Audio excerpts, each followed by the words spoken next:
It's episode 310, and this week I will just let you know that I did something I was supposed to do that Ken asked me to do. We now have sound effects for the Velvet Sledgehammer.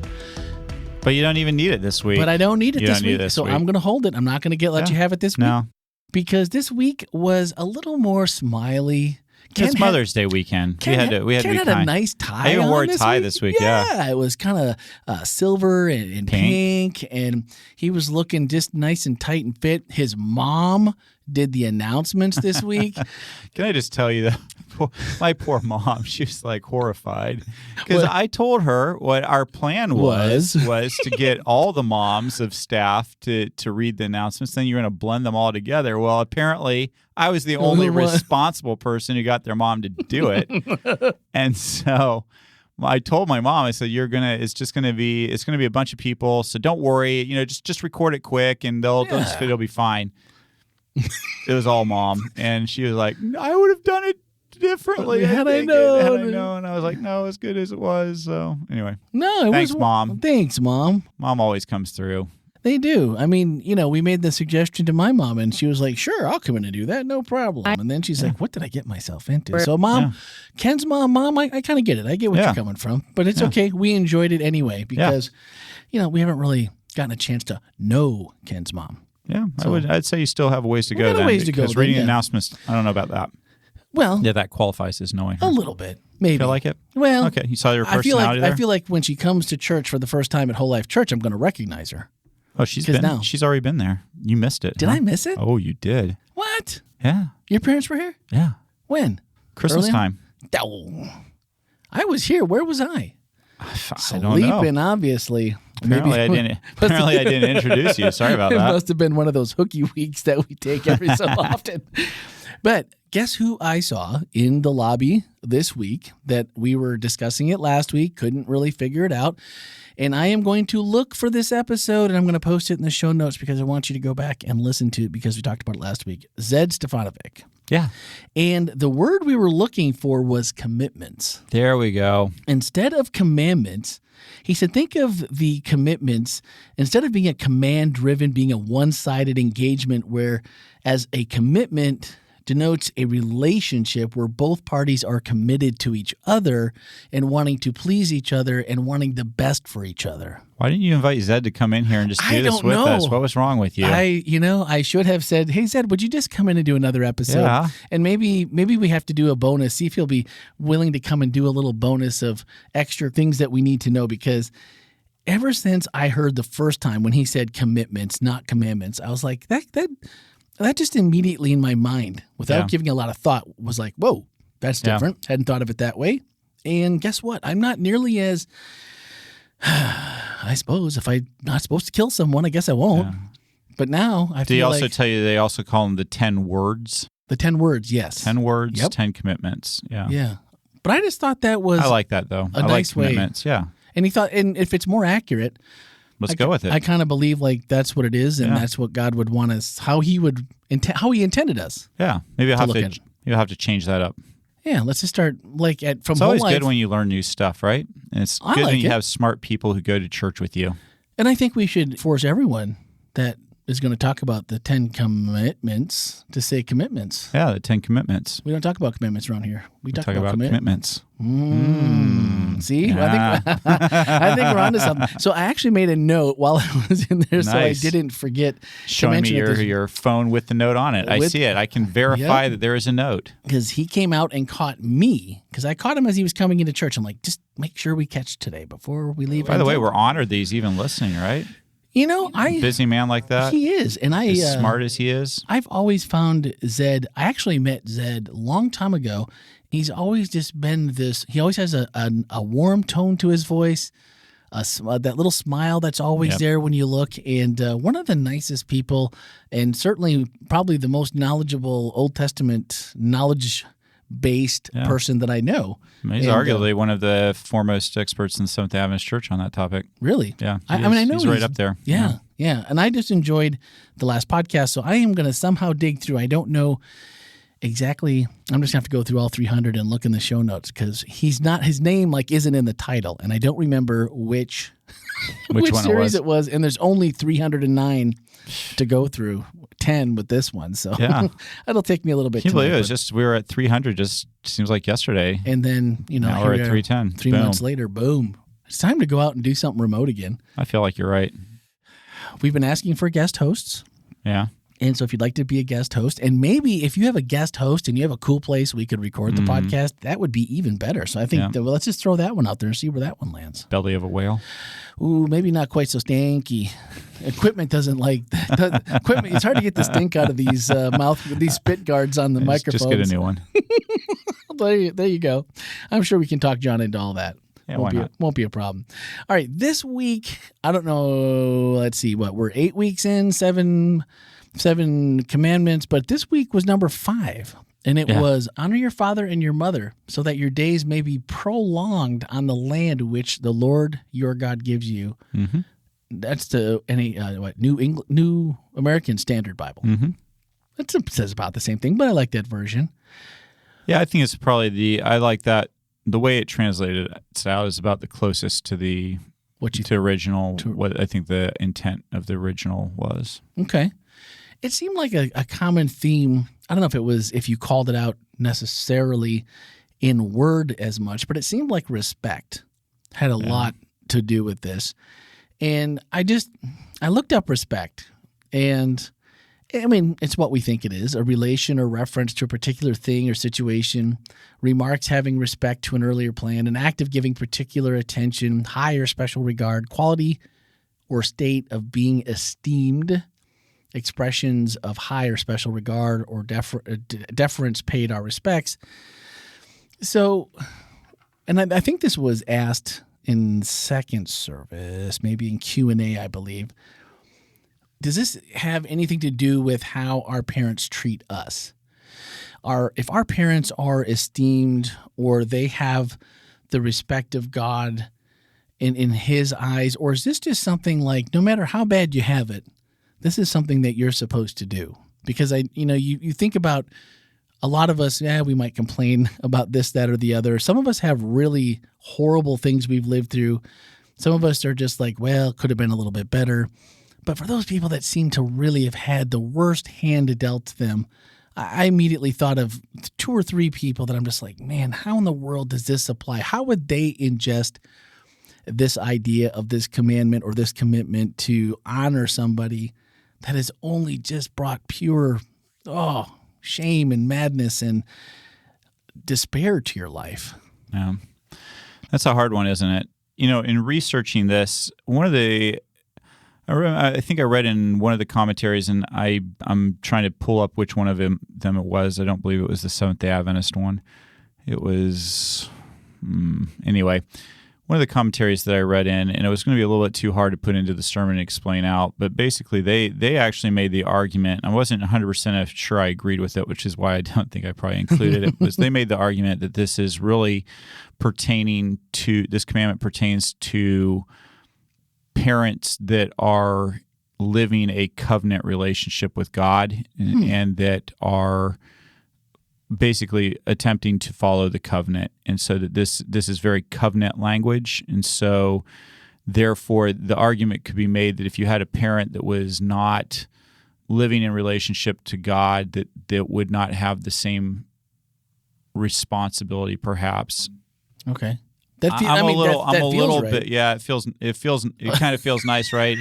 Then I think here's where I want to be cautious, though, and this is the reason why I don't think this is why you podcast listeners get the extra here, because we know you can handle it, and in a church environment, I want to be a little bit careful when I say that, because I think that it's a little bit easy when we say that to be like, well, my parents did this bad, or they did that bad, or they did another thing bad, therefore I don't need to X, Y, or Z. I don't have a responsibility there. And if you're not a parent, perhaps you can say that. But if you are a parent, one of the first things you have to know as a parent that you're not a perfect parent, right? I mean, if as a parent, I know Kyle and Eric have lots of good stuff that they can use on me anytime they want, because I'm not a perfect parent. I've made mistakes. I'm making mistakes. I'm doing my best, but there's definitely, if they called me up 15 years from now and said I can't afford to go to therapy, but I know I need therapy and it's because of your parenting style, I'd be like, fair enough. let me find the money. I don't think they'd say that. And so, but you hear my point, right? No, of course. All parents are imperfect. And so I think it's easy to get caught up on, well, where's the line on how imperfect they are for me not to have to honor them or respect them? And the other part is, what if they're not a Christian? Does that mean that you don't have to respect them? Well, what if your respect actually brought them to the Lord, that actually brought them into relationship the way that you honor them, even though they don't deserve it? And I think we've all heard anecdotal stories about parents who had children that loved them in spite of what they did, and it changed their hearts in the long run. And so what I would say, very respectfully, and it's an easy thing for me to say because I have great parents. Both my parents are fantastic. They're wonderful people, imperfect people, but wonderful people, imperfect just like me. But it's easy for me to say this because I've got great parents. I was not abused by my parents growing up. It's another thing when you've been abandoned by your parents, when you've been physically beaten by your parents, when you've been sexually assaulted by your parents. That's a completely another plane of existence that I don't know anything about, so I don't have a right to speak into that. What I will say is, if we can honor them in an appropriate way, and that's where I like what the original word says, give weight to. To me, that adds a little bit more flavor than even the word respect or honor. Give weight to. Yep. Do what you can do for that parent. And in some cases, some of the brutal cases that I just kind of mentioned, the best thing maybe to do is to stay away from them and to not do anything. But there are some cases where you have a parent who you can give weight to out of love, forgiveness, and acceptance, even when it's hard. And when you can do that, I think that is what Christ-like living is like, to take imperfect people and to treat them better than they treat you. And that's none of us like doing it. No, but I think that's what Christ did for us. And so that's one of the things that we can do as well. I think, again, people, I wish Jeff was here to kind of speak a little bit more into this too, but I do think it's a very healthy thing to have boundaries with an abusive parent or a parent that's out of line to say, I'm not going to do this. And if this happens, I'm going to have to leave. I'm not going to be able to stay. If you start calling me these names, if you start belittling me, if you start doing these things, that's going to be where I'm going to have to walk away from the conversation, where I'm going to have to go ahead and put distance between me and you. I often hear in these kind of cases where a parent, oh, can't you take a joke? I'm just kidding around. Come on.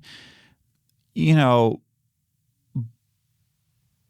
people, when they do those kind of things, when they're hurtful, they often will make excuses for why they're doing it. But you don't have to stay by and take it. And by the way, if that's your child talking to you saying, hey, that's hurting my feelings, please stop that. Don't tell them to get a thicker skin. Don't tell them that, oh, I'm just joking. Yeah. Hear them out. Just do. If they're saying it hurts their feelings, just respect that it's hurting their feelings. And if you think that it shouldn't hurt their feelings, that's not your decision to make. So go ahead and respect the fact that you're hurting their feelings and back off if they ask you to. Do the things that they ask you to. We all want the world to revolve around us, that we all want it to be about us. But if we're really a mature adult, we recognize the world doesn't revolve around us, and that when other people have needs and wants, we need to respect those. And so, that's the other side. But you know what? There's a lot of great parents out there, aren't there? There really are some really great parents out in the world. We both got lucky. Yeah, we both got lucky. Well, blessed in some ways, and you don't want to say, you want to be careful because it's like, well, did God not bless this? That's one of the things that, did God not bless me because I got the parent that I got? And that the hard part for it, is to say, I don't know why that happened. And that's one of the reasons why I kind of made my main point about God asks us to show due respect to life givers. If you can't say anything more for your parents than this, they did give you life. And from my vantage point, and I know if you feel like the world is against you and life is tough, you can maybe disagree with me on this, but life is a gift. I think we're all super blessed and fortunate to be alive, to have the opportunity to live and experience all that life has. At the very least, your biological parents gave you life. Did do that. And in some cases, even that can be, it can be problematic. So parenting is complicated. I had a rabbi friend who told me he thought this was the hardest commandment of all to keep.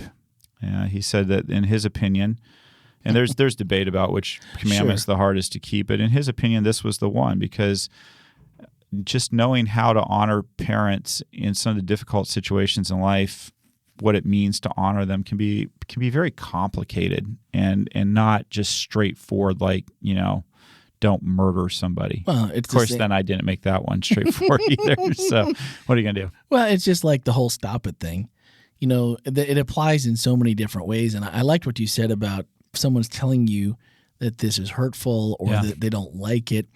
And I think we all go through a stage where you kind of feel like people that understand you, and they understand where you're coming from.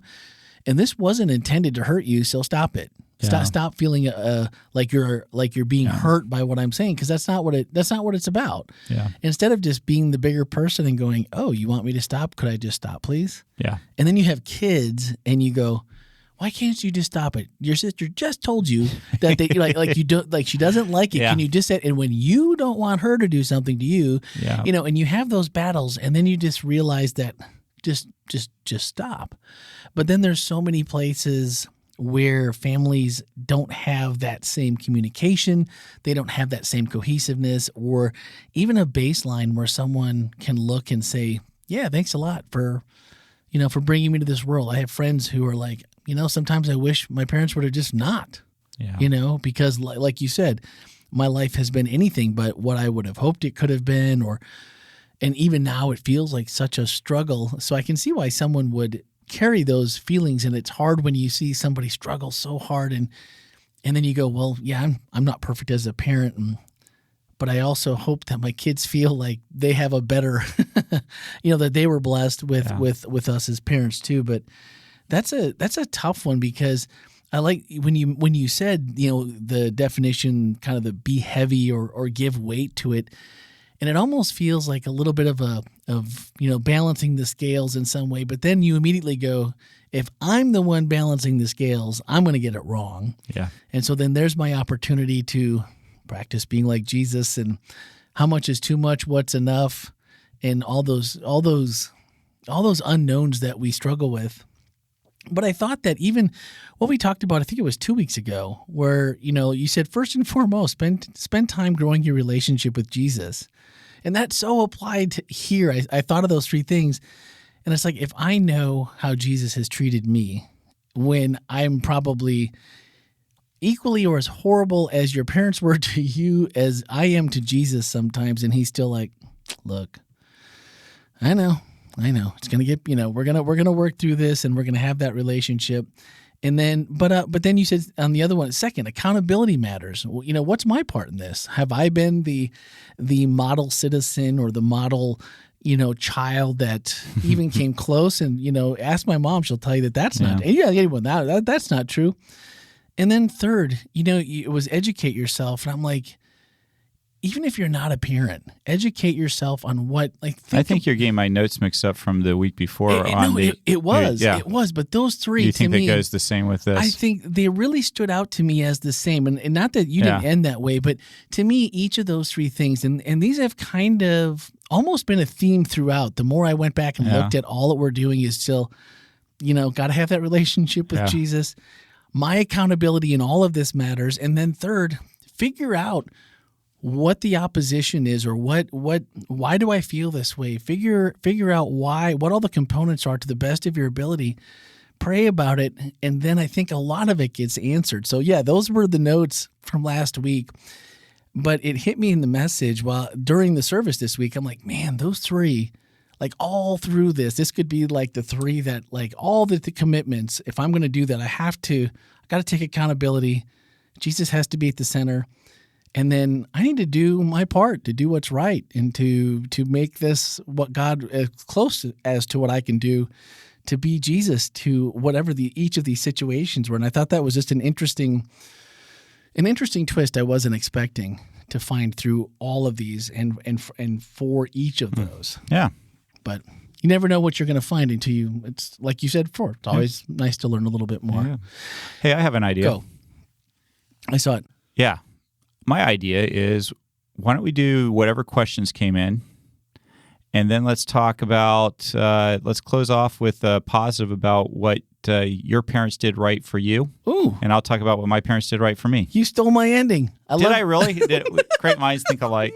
I was just like, because actually we didn't have any questions that we didn't get to. Oh, okay. So we got to everything. So I was thinking that along those lines, what did kind of just sharing personally, because I like the fact that Gabby asked you this week something to that same effect during Q&A, and I thought, it's nice. And Freud, I know you're listening. It's Wednesday morning, so I know you're listening. And he said, I like it when you share personal stories. Yeah. And so I was like, well, let's do something personal from a story. You want to go first? You want me to go first?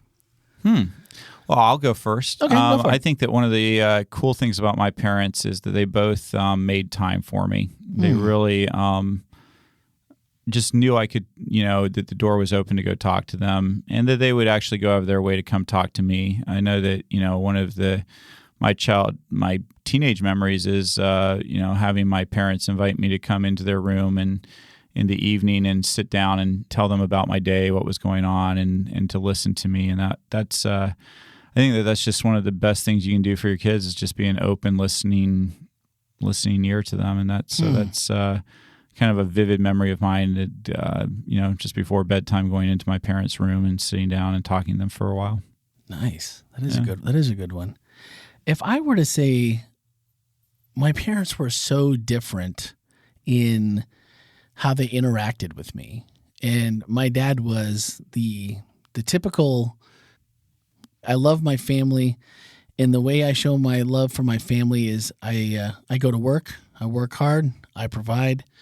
And I also expect that when I provide, you guys got to take care of your end of the bargain, right?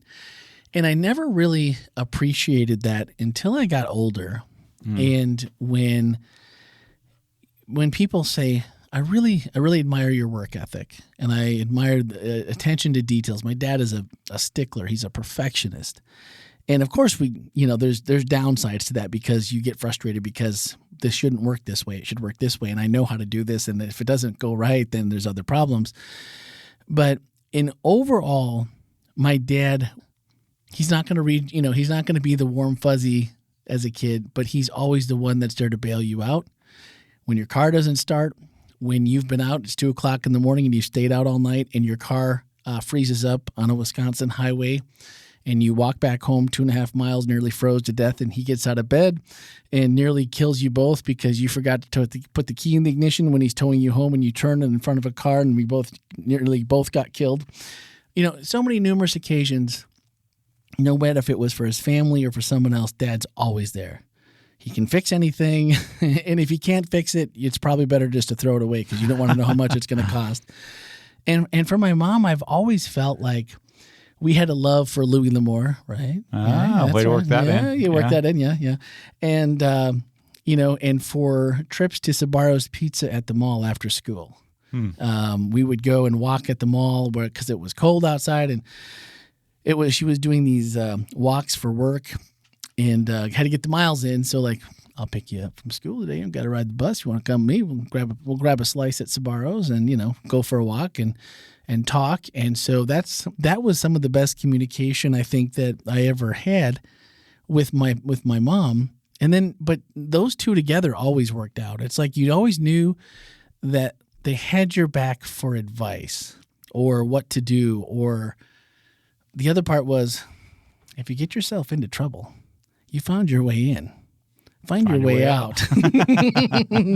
But, they sacrificed that. And so I think the other part was they sacrificed at a time when, construction, back in the 70s, and inflation. And my dad was a heavy equipment operator. A lot of years in the wintertime being up there, you'd be on unemployment and things were tight. But we never went without everything. We always had what we needed. And I've just always appreciated both my parents have been such hard workers to make sure that we had everything we needed to succeed. And if we didn't, it was us not following up on something or us not doing our part. And so to know that your parents always have your back with advice and just wanting you to do it. Like, I'm not gonna bail you out, but I'll be here to walk through it with you. And I think that's huge. I think that was one of the things I've appreciated about both of my parents together as a unit. They both played uniquely different roles, but it worked really well together. Yeah, I can relate to that. Both my parents are incredibly giving people. I mean, they give a lot to the community around them. And particularly for my brother and I, my parents, it was just never a doubt that if we needed something, they would do without to make sure that we got what we needed. I'm sure I won't know outside of heaven all the things that they gave up so that I could have what I needed. And so that's and so my brother could have what he wanted and needed. So that's a pretty big gift as a parent, to give yourself that way, to think of another human being. And even if they are your own children, sometimes it can be hard to want to do stuff. And my parents, there's just never a doubt they'd drive to pick me up if it meant driving many hours. I remember after we moved back from Guam, we were living in Georgia, and Rashawn and I got about as sick as we've ever been in our life. At the same time, we think we probably got food poisoning at a restaurant, and I mean, it was bad. I mean, it was just whatever you can imagine in times two. It was bad, and we were both in the bathroom constantly. I mean, it was so bad, and so we have. I think Eric had been born at that point, but we had Eric and Kyla, and here you got two grown adults just completely unable to do anything other than find the toilet and pray that life would either end or we'd get better, one or the other. Yeah. And I just remember calling up my parents. They lived about 3.5 hours away, and about 4 hours later, they're at our home taking care of the kids while we recovered. And that's kind of special, to have those kind of people in your life that care about you. And for me, that's something I haven't taken for granted. I've as a pastor, unfortunately, I've been around enough people who are going through angst to see that many people who don't have that kind of a parent, that in fact, it's far worse. And as we tell our stories about happy childhoods and good things that happened to us, I just want to be recognizing that if that isn't your experience, we're with you, and we care about you, and we pray for you. It's a hard thing to have, because I think God created us that the people that children should be able to always count on is their parents. They should always be able to count on their parents being there to help them and to be there for them. And sometimes helping your child is letting them fail, letting them. But that's the God gave us parents to watch over us, to help us grow, to help us learn. And when parents don't do that, it's so hard on a child. So hard. It's difficult. And I think that on the opposite of things, when you kind of think about what a circle life is, when you're born, you're put into diapers, and you slowly grow and find your voice and become kind of that conscious human being who's making decisions and fully. And then as you kind of get into those older years, dementia can set in. You can go back into diapers. Yeah. And it's at that point where God gives us, as children, and it's a hard one. We live in a society where we don't really particularly care for this, but gives us the responsibility to make sure that our parents are taken care of, just the same way that they took care of us when we were small. It gives us the opportunity to help make sure that they're taken care of as they get older and as they need help and assistance. And so where it can become difficult is if you had a parent that didn't take care of you growing up, and it's a hard thing to feel like you need to help take care of them as they get older and as they have needs. Well, and a couple people just in family and more distant family, and different people that you'll meet when you see them, and like you just said, they didn't have that relationship with their parents. Their parents weren't the ones that made sure that their kids were taken care of first, and that your heart needs to break when those things happen. And I know there's nothing you can do per se, but sometimes just being there and just saying, you've got a place to come, you have a place to be, you have a place where you're welcome, you have a place where it's safe, and you have a place where you're wanted anytime you want to be here. Looking for those opportunities and finding them And we've had a few of those. I should say at least one of those that I can think of off the top of my head. And it's a heartbreaking thing, but at the same time, it makes you realize how much you love your kids and how much God loves you, and just to pay that forward. And so I'm the same as you, Ken, if you're listening and that hasn't been your experience. Man, I pray that God sends someone in your life that can speak into that role and speak into healing and into friendship and into acceptance and love. And it's just one of those things in the world that we don't understand and we don't know why, and so frustrating. But especially when you see kids, it's always the worst. Yeah, it's a hard one. But you know what?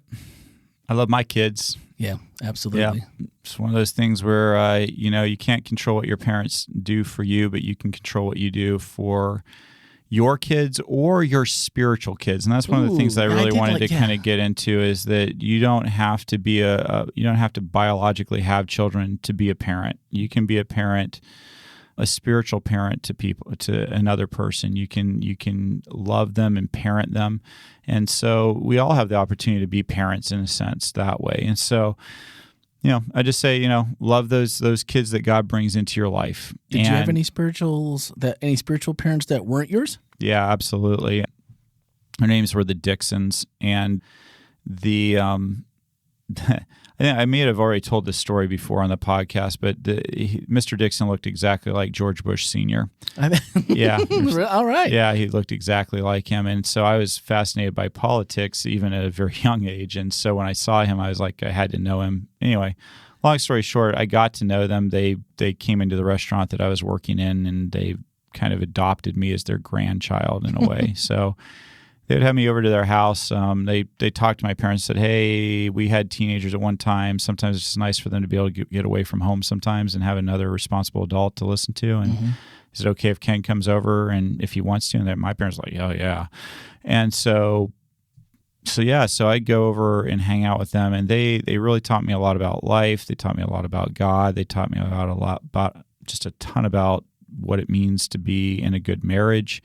They're just wonderful people. But that doesn't mean that your parents weren't good parents or were lacking, right? I mean, I think that's where people don't want to say that, because they're like, what if mom and dad think that I wasn't, like they weren't enough? No. And I mean, but those of us who are parents, I think we all pray that somebody will spiritually adopt our children, right? In a sense, because it's one thing for you to tell your kids to love Jesus. It's another thing for an adult that they trust and love to tell them to love Jesus. I'm reminded of a story that Lee, I can't believe it. No, not Lee Strobel. This is not that famous Lee. Anyway, Lee is the child of a very famous Adventist pastor whose name has just left me, and he his dad was kind of like the Adventists who kind of pioneered and put out lots of information about righteousness by faith. Okay. And but Lee tells a story about never getting it. Just his dad talked about it all the time, but it never really sunk in. And so he was over at a Friday night Vespers program that's like a Friday night spiritual event, and the chaplain of the school did a talk about righteousness by faith, and it finally clicked, and he went home and he told his dad, like, this is what it is, blah blah blah, just like explain it to his dad. His Vendon, there we go. Okay. Vendon, and he was explaining, I think it was Vendon. Anyway, he's explaining this whole concept to his dad, who like pretty much wrote the book on it. What his little high school chaplain had finally, anyway. And it's just kind of this amusing. His dad, he said, looked up at him from his bowl of Cheerios or whatever it was he was eating and said, isn't that wonderful? Isn't that wonderful? And instead of saying, I've been trying to tell you, his dad just looked and goes, isn't that wonderful? Where's your mind been at, boy? Yeah. But I thought that was just, that's what I always hope for my kids, because you try to explain things to them and they, they're just like, yeah, Dad, whatever. And then to have another adult that comes along and says it in a language that for whatever reason makes sense to them. And that's just, I think that for me as a parent, that's my prayer, that I have somebody come along. It's the reason why I want Carla Meunier to know my kids and spend time with them, our youth pastor at WholeLife Church. It's the reason I want, good adults in my kids' life, because, they can get through to my kids in some ways that I can't. And it's not to say I don't get through to my kids. It's just that, like you say, you can be a great parent, But it just takes other people to come along and walk alongside your child and be there with them to help them really turn out the way that you want them to. Well, I was going to do something, and I'm going to name a couple names because I know they don't listen to the podcast. I'm sure they don't even know we have this podcast. But Debbie Schufelt, she worked in the cafeteria when I was at the academy. She kept us out of more trouble. She helped us trying to reason with teenagers who thought they knew everything. She was one of those people that spoke into my life when I was away from home and made a huge difference. Her and her husband, Monty, poor Monty, he was the assistant boys dean, and he'd always be like, guys, don't tell me what you're doing. Please don't tell me what you're doing. You're going to get us all in trouble. And Monty has since passed on, a wonderful, wonderful man, and really took us under their wing and always made sure that you knew that you were loved. That they cared what happened to you. And they cared what happened to you like parents, almost like a parent-grandparent hybrid. Like, I want to see you succeed down the road. Don't quit looking so short-term and look long-term. They were very wise. And she was one of the people that left a lasting impression in my life. And the other one is actually my brother, his mother-in-law. They lived just down the road from us, which is probably why my brother and his wife ended up, our families did a lot of stuff together. And her name is Gloria Wilde. And she was another person who was just really interested in my life and interested in who I became. And many a times when things just didn't seem to make sense and you would talk to your parents, you talk to whoever, and through the grapevine even, she'd say, I heard about, what's going on with this? What's going on with this? And just to speak into the life like a friend would, even though it's an adult who's, got more life experience, and to always put a biblical flair to it. She had a way, she still has a way about that. Last time I saw her was a couple years ago, and I opened the car door for her and helped her out of the car. She wrote me the nicest long letter saying about what a gentleman I was. And you are a gentleman, well, Randy McGray. I try sometimes. And, it really reminded me, and it reminds me, I actually saw it. It's in my desk along with all my personal letters from the girls and different things. And I read it probably a month, maybe 2 months ago as I was cleaning some space out. And it makes you realize when you think back then the memories, when you have someone like that. So hopefully, if it's not a parent, it's someone else that's talking into that life. And they're so valuable. And I agree, as a parent, I hope that, I love the fact that Carla Monnier is our youth pastor and that she is speaking into Ellie's life and even Emily's life. She's interested. She looks to engage. And those are the kinds of things from your church family that you want to see, and even other people just at church that just are constantly uplifting your kids and your staff, like Richard, including Ellie. This past week she did a wonderful job with the brass, and all those people lifting up. And I hope that even if maybe you're going like, guys, you're not making it any better, maybe you should come and visit us at WholeLife. Maybe you need someone to just face to face. I'm usually available in the lobby most Saturdays. You'll see me behind the camera with someone better looking than myself on the other side, who is your online worship host. You can come up to me anytime, I promise, and say, I heard you on the podcast. I could use a hug.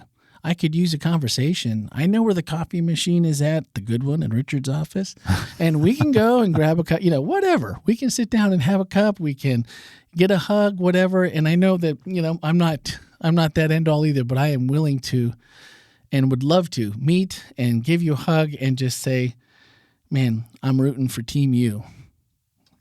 Very cool. Of course, the same goes for me. Yeah. We have a bonus coming up with a little short story that I think you're going to enjoy. It's going to be a little bonus, and it'll come out a little bit later this week on, let's do Friday night. Why not? That's going to be a good one as you're getting ready for a Shabbat to come and you go, I just need something good. I need a little something good. It's been a long week. And sometimes you just need a little story, little news that feels good and redemptive and hopeful of all things. Tune in for it then, because that's when it's going to come out. And because there might not be a good place. And if you want a little bit of dad bragging too. A little bit of dad bragging, but I'll just say that a little bit of miracle too. That God answers prayers. And, we talk about it a lot where it's like, well, you don't see the miracles like they used to be. And it's like, hey, there's one right in front of your face. All you have to do is just believe, right? And watch. I think that they happen. And I think that sometimes It's not even as much about believing as just paying attention, because I think our faith is thin, and yet God still does amazing things for us. Faith is thin, and we're as equally distracted. Yep. I think that you put those two together, and they're not to do it. Okay, so we are done with this week, and I hope everyone had a great Mother's Day. Yeah, happy Mother's Day. This week, we're not done yet. We got, 2 more to go? 3, 7. 6, 7. Yeah, we've got this next week, which is 3 more. 8, 9, and 10, right? Yep. Because it didn't matter. It didn't matter what shell game we've been playing. It's 8, 9, and 10. It's 8, 9, and 10. Yep. What's 8? We're not going to steal. We're not going to steal. Oh, boy. We're not going to steal. We're going to commit to not stealing. We're going to commit to not stealing. All right. We're going to couple that with a tribute to graduates, too. So that should be, if you want to see Ken take 2 topics and try to tie them together, enjoy. This is going to be interesting. And then, do we want to spoil what's coming up, the next one for number 9, or should we not? I don't. All I would say is be watching your videos, because there is a pretty good video promo for the do not bear false witness commandment. Actually, if you swipe up in today's show notes, you will see a link to Facebook, to Twitter, and to Instagram, and those announcements I will be making that announcement, and so I know it will be in regular form, it'll be in Square, it'll be on all of those outlets for you to see. You're the best. And you will enjoy, because just thinking about it, I'm already chuckling to myself. So definitely don't miss that. It's going to be a surprise. It's probably not what you think. But keep guessing. But you'll see that in probably about a week from now. So thanks for listening, everyone. And Freud, it was so good to talk to you. And just wanted to let you know that I appreciated the conversation. And come and see me in the lobby, guys. I enjoy all the comments that you have. But thanks for listening, and most of all for sharing. And have a great week.